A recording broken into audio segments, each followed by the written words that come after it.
Okay, so today I'm going to be having a quick look at the all-new ATI Radeon HD 5830. This is a part that is positioned sort of between the 5770 and the 5850, but it is more like a 5800 series than a 5700 series, hence the name. So this is from Powercolor. It is a PCS Plus, which is, I believe, their branding for overclocked video cards. It has 1 GB of GDDR5 memory, something about unleashing the gaming power, and it also has DVI, HDMI, and Displayport, like all of the other 5800 series cards. So around at the back, you can see it is powered by ATI Radeon 5830. It has a 256-bit memory interface, Pci Express 2, DirectX 11, stream technology, supports Crossfire and it better for the price. Built-in HDMI with 7.1 surround sound, and all of this basically looks like the same stuff. It's funny, they didn't even mention Eyefinity here, but Eyefinity is here. So you can run up to 3 displays. I also have a guide on how to set up Eyefinity. You should probably check that out at some point. And why don't we start getting this unpackaged? Okay, the plastic is off. It's naked, sort of. It's not, oh, I don't have a knife. I never have a knife. See? And I think someone actually took the knife that I keep in this room, so I'm gonna go ahead and just like stab through the protective sticker with a pen. Just kind of, yeah, we're making things work. There we go. The box is officially opened, and now it's naked. Nope, no, it's still got another box. See, this is like an unbox box bag thing, because there are lots of boxes and bags. Ah, another bag. Okay, well, why don't we start with the accessories? You gotta be kidding me. I have never seen something like this before. I thought maybe it was a joke, but I figured it out now. This is a Banana Digital King Best CDR 52X compact disc recordable from Goshi Digital. It is A-grade recordable CD, and it is for high-speed driver. So if you drive fast and you are okay, so there's some data burn to it. I'm gonna go ahead and assume that this is the latest drivers. So for the first time ever, I'm actually going to recommend installing the driver that comes on the CD, because they clearly downloaded the latest driver off the ATI website, burned it to a CD, and there it is, ready for your installation. So thank you, Powercolor, for actually the attention to detail of giving us the very latest drivers for this brand new card. I'm going to assume that any future iterations of the 5830 are going to come with a real driver CD, but that's still pretty funny. All right, so what's next? Next we have an installation guide. All right, so the installation guide is quite long. It's in a wide variety of languages. It shows you how to install a graphics card in 8 times 2 is 16 different languages.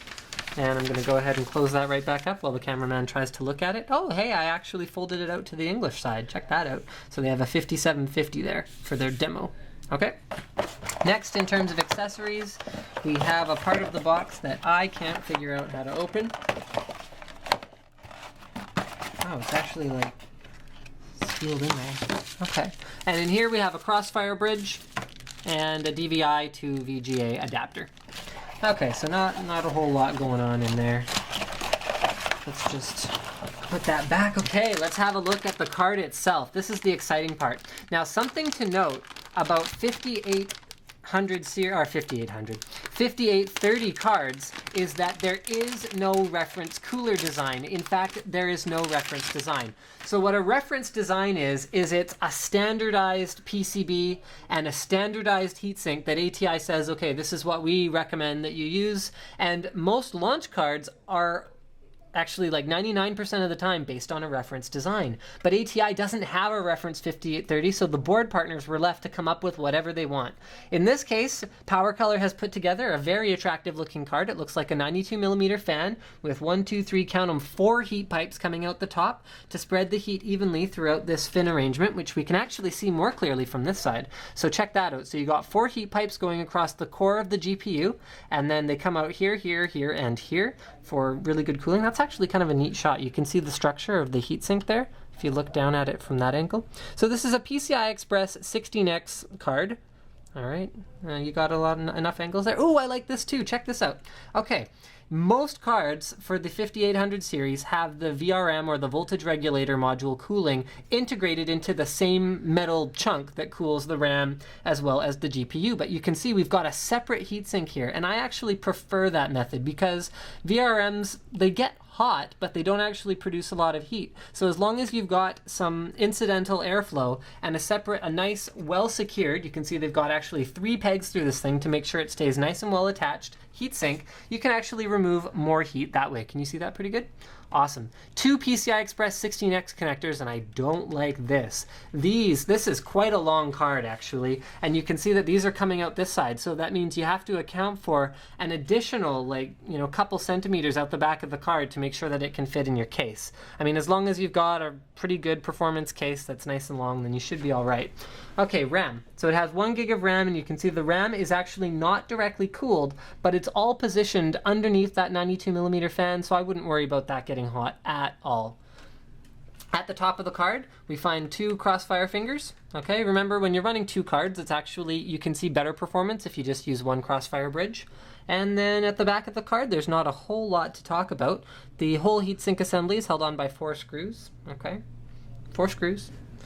Actually, those are kind of funny. Oh, okay, they're slot screws. You can just use a slot screwdriver for that. Okay, never mind, nothing, don't look at that. Okay, here we have Displayport, HDMI, and DVI. So the old 5800 series cards usually had 2 DVIs right here and here, but you can just use DVI and HDMI to DVI cable or adapter. Remember, they are, in terms of signal, they are identical. So there's no quality loss, there's nothing like that. And then DisplayPort, if you want to run a 3rd monitor, you will need either a DisplayPort monitor or an active DisplayPort to DVI adapter. You can't just use like a passive cable. And then they've actually got, I like this too, they've got actual slots here for the air to escape out of your case, even though based on the design of the cooler, I can tell you already that not all of the air will be directed in this direction. A lot of it will go here, a lot of it will go here, but at least we're exhausting some air. Thank you for checking out my exhausting unboxing, speaking of exhausting, of the Radeon HD 5830.